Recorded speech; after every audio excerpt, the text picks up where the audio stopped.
रात के 10 बज रहे हैं। 2 दिन बाद आपको अपना असाइनमेंट सबमिट करना है। आप सोच रहे हो मैंने अभी तक कुछ प्रिपेयर नहीं किया, अब तो काम शुरू करना ही पड़ेगा। तो पहले देखूं सोशल मीडिया पर किसी ने मैसेज तो नहीं किया। 5 मिनट में इंस्टाग्राम अपडेट्स भी ले ही लेता हूँ। भूख लग रही है, कुछ खा लेता हूँ, फिर फुल एनर्जी के साथ काम करने बैठूंगा। खाना खाते वक्त तारक मेहता का उल्टा चश्मा का एक एपिसोड कब 10 एपिसोड में बदल गया अब पता ही नहीं चला। घड़ी देखी 1 बज गया, अब तो बहुत लेट हो गया।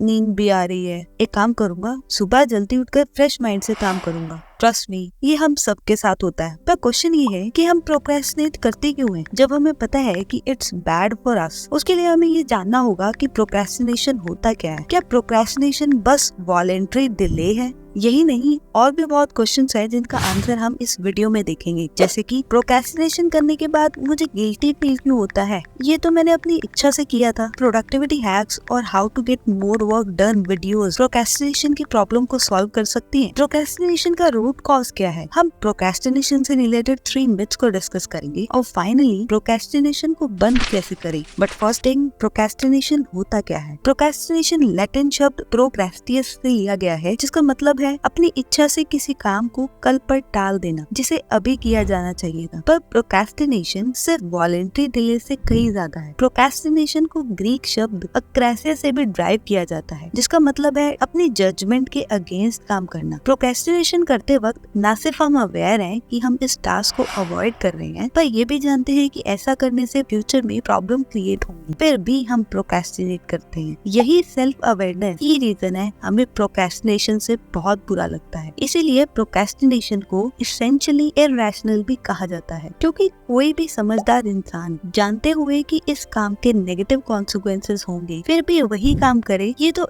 इलॉजिकल लगता है। पर क्वेश्चन ये है कि हम ऐसा करते क्यों हैं? स्टडी बताती है कि हम टास्क से जुड़े अपने नेगेटिव मूड को मैनेज ना कर पाने की वजह से ऐसा करते हैं। प्रोक्रेस्टिनेशन कोई यूनिक पर्सनालिटी डिसऑर्डर नहीं है और ना आपका टाइम सही से मैनेज ना कर पाना इसकी वजह है। प्रोक्रेस्टिनेशन आपके माइंड का तरीका है आपके इंटेंडेड टास्क से होने वाले चैलेंजिंग मूड्स और नेगेटिव इमोशंस जैसे कि self doubt, shame, anxiety, boredom, insecurity etcetera से बचने का तरीका है। तो क्या प्रोक्रेस्टिनेशन लेजीनेस है? नहीं, लेजी लोगों में उनकी बॉडी और माइंड में लो एनर्जी और इमोशनलेसनेस की कंडीशन देखी जाती है, जिससे वो किसी भी काम में एफर्ट नहीं लगाना चाहते। जब आप लेजी फील करते हो तब बस बैठे या लेटे रहते हो, कुछ काम नहीं करते। वहीं दूसरी तरफ प्रोक्रेस्टिनेशन में टास्क को अननेसेसरीली डिले करके खुद को अनइम्पोर्टेंट टास्क में डिस्ट्रैक्ट करते हो। प्रोक्रेस्टिनेशन एक इमोशनल रेगुलेशन प्रॉब्लम है। प्रोक्रेस्टिनेशन को ऐसा समझ सकते हैं कि हमारा माइंड इमीडिएट या शॉर्ट टर्म मूड को रिपेयर करने को लॉन्ग टर्म टास्क को करते रहने या गोल अचीव करने से ज्यादा इम्पोर्टेंट समझता है। इस नेगेटिव मूड का कारण गिवन टास्क या सिचुएशन पर डिपेंड करता है, या तो उस टास्क का नेचर ही ऐसा होगा कि वो किसी को पसंद ना आए। For example, dirty bathroom clean करना या बॉस के कहने पर लॉन्ग बोरिंग स्प्रेडशीट प्रिपेयर करना। सेकेंड रीजन, आपके अंदर छुपी उस टास्क को लेकर डीपर फीलिंग जैसे कि लो सेल्फ एस्टीम,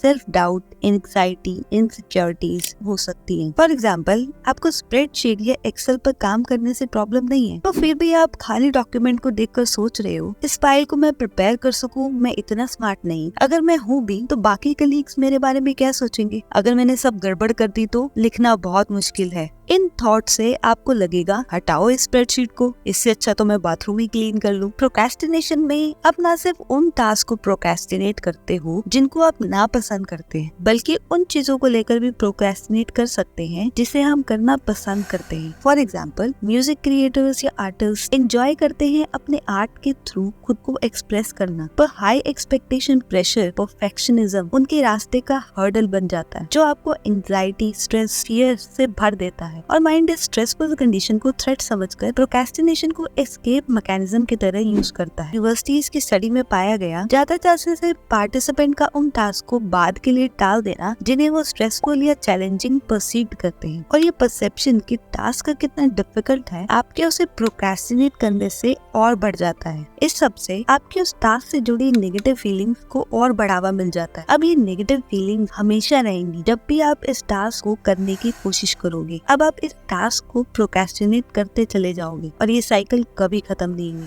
पर टास्क को प्रोक्रेस्टिनेट करने से उस मोमेंट जो रिलीफ हम फील करते हैं, ये फीलिंग फीलिंग प्रोक्रेस्टिनेशन की साइकिल को डेंजरस बना देती है, क्योंकि इमीडिएट प्रेजेंट में हमें रिलीफ मिल रहा है और ह्यूमन बिहेवियर के बेसिक कहते हैं जिस काम को करने से हमें रिवॉर्ड मिलता है उसे हम बार बार करते हैं। इसीलिए प्रोक्रेस्टिनेशन सिर्फ एक बार का बिहेवियर नहीं पर एक साइकिल है जो इजीली क्रॉनिक हैबिट्स में बदल जाती है। लॉन्ग टर्म में क्रॉनिक प्रोक्रेस्टिनेशन से न सिर्फ प्रोडक्टिविटी अफेक्ट होती है पर हमारी मेंटल और फिजिकल हेल्थ में भी डिस्ट्रक्टिव इफेक्ट होते हैं, जैसे कि low life satisfaction, symptoms of depression, chronic stress, even hypertension और कार्डियोवास्कुलर डिसीजेज। अब सोचोगे अरे यहाँ तो प्रोक्रेस्टिनेशन से इतनी परेशानी हो रही है, मुझे लगा था हम अच्छा फील करने के लिए प्रोक्रेस्टिनेट करते हैं। यस, हम नेगेटिव फीलिंग से बचने के लिए प्रोक्रेस्टिनेट करते हैं पर एट द एंड और ज्यादा बुरा और गिल्टी फील करते हैं। अगर हम इसे न्यूरल लेवल पर देखें तो हमारा फ्यूचर सेल्फ हमें स्ट्रेंजर की तरह दिखाई देता है बजाय हमारे खुद के पार्ट के। प्रोक्रेस्टिनेशन करते वक्त ब्रेन को लगता है प्रोक्रेस्टिनेशन करने से जुड़ी नेगेटिव फीलिंग्स जो हमें बाद में मिलेंगी वो किसी और की प्रॉब्लम है। हमारा माइंड इस तरह से प्रोग्राम है कि हमारे ब्रेन का स्ट्रेस डिटेक्टर टास्क को हमारी सेल्फ एस्टीम या वेल बीइंग पर जेन्युइन और रियल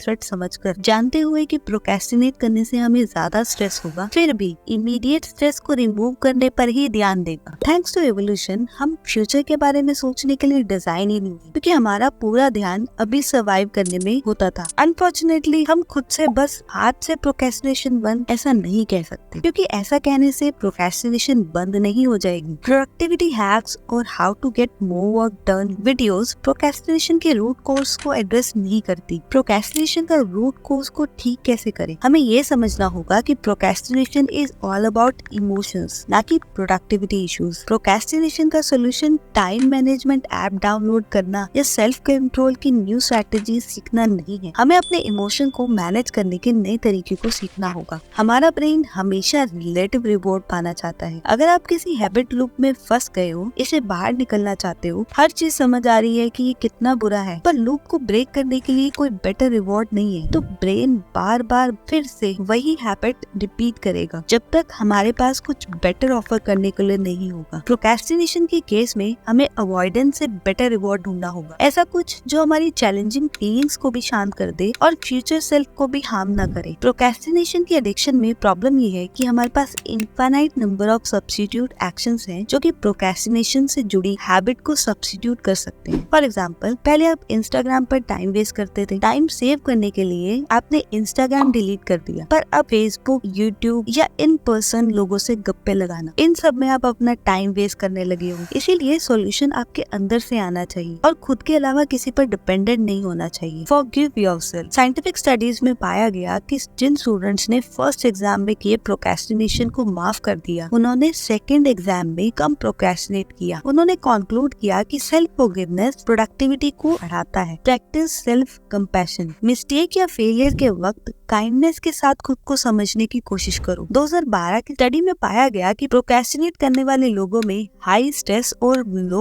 कंपैशन की कंडीशन को देखा गया। Self compassion self relevant events और नेगेटिव इमोशंस के बीच में बफर का काम करता है। इनफैक्ट स्टडी ने बताया कि सेल्फ कंपैशन साइकोलॉजिकल डिस्ट्रेस को खत्म करके मोटिवेशन, सेल्फ वर्थ जैसे पॉजिटिव इमोशंस को बूस्ट करता है। सबसे अच्छी बात यह है कि सेल्फ कंपैशन के लिए हमें किसी बाहरी मदद की कोई जरूरत नहीं, बस एक कमिटमेंट कि मैं अपने चैलेंजेस को ज्यादा एक्सेप्टेंस और काइंडनेस से डील करूंगा। हाँ, ये कहना आसान है और करना बहुत मुश्किल, पर ट्राई करिए कि आप अपने टास्क को पॉजिटिव एस्पेक्ट में रिफ्रेम करें। शायद आपको ऐसा कुछ याद आ जाए जब आपने ऐसे ही कुछ करने की कोशिश की थी और आप सफल भी हुए थे। आपके बॉस, पार्टनर क्या कहेंगे जब वो आपके फिनिश्ड वर्क देखेंगे? आप खुद के बारे में कैसा फील करोगे? कुछ और हेल्दी वेज जिनसे आप उन फीलिंग्स को मैनेज कर सकते हो जो प्रोक्रेस्टिनेशन को ट्रिगर करती है। Cultivate curiosity. जब भी प्रोक्रेस्टिनेशन फील हो, तुरंत अपना ध्यान माइंड और बॉडी में हो रही सेंसेशन पर लेकर जाइए। कौन सी फीलिंग आपको प्रोक्रेस्टिनेशन के लिए टेम्पटेड कर रही है? इससे किस चीज की याद आती है? क्या होता है प्रोक्रेस्टिनेशन के थॉट को जब आप उसे ऑब्जर्व करते हो? Consider the next task, focus only on the next action. ये आपकी नर्व को काम डाउन करेगा। किसी टास्क को करने के लिए अच्छे मूड होने का वेट ना करो। लोगों को ये मिसकंसेप्शन रहता है कि मोटिवेशन होगा तब हम एक्शन लेंगे, पर actually it's other way around. Actions follows motivation. Make your temptation your inconvenience. अपने एनवायरनमेंट को चेंज करना खुद को चेंज करने से बहुत आसान है। प्रोक्रेस्टिनेशन को अपने एडवांटेज के लिए यूज करो। अपने और अपने टेम्पटेशन के बीच में ऑब्स्टेकल क्रिएट करो। सोशल मीडिया ऐप बहुत यूज करते हो तो उस ऐप पे कॉम्प्लिकेटेड पासवर्ड लगा दो। इससे प्रोक्रेस्टिनेशन की साइकिल में फ्रिक्शन डेवलप होगा और टेम्पटेशन की रिवॉर्ड वैल्यू इमीडिएटली कम हो जाएगी। दूसरी तरफ जो चीजें हम करना चाहते हैं उन्हें आसान बनाइए। सुबह ऑफिस जाने से पहले जिम जाना है लेकिन आप मॉर्निंग पर्सन नहीं हो तो एक्सरसाइज की कपड़े पहनकर ही सो जाओ। जायंट टास्क आपको स्कैर करता है, उसे ब्रेक डाउन करो स्मॉल छोटे छोटे पार्ट्स में कि वो आपको बिल्कुल आसान लगने लगे। परफेक्शनिज्म की ट्रैप से बाहर निकलो। किसी भी काम में आप पहले दिन में परफेक्ट नहीं होगे। जहाँ आप अभी हो वहीं से शुरू करना पड़ेगा और हर दिन सीखना पड़ेगा। It's a process. Journal through out your day. अपने हर घंटे को मॉनिटर करो। जब आप अपने हर घंटे के आउटपुट को मॉनिटर करोगे, जैसे ही आपकी परफॉर्मेंस डिप होगी आपको तुरंत पता लग जाएगा आप डे ड्रीमिंग कर रहे थे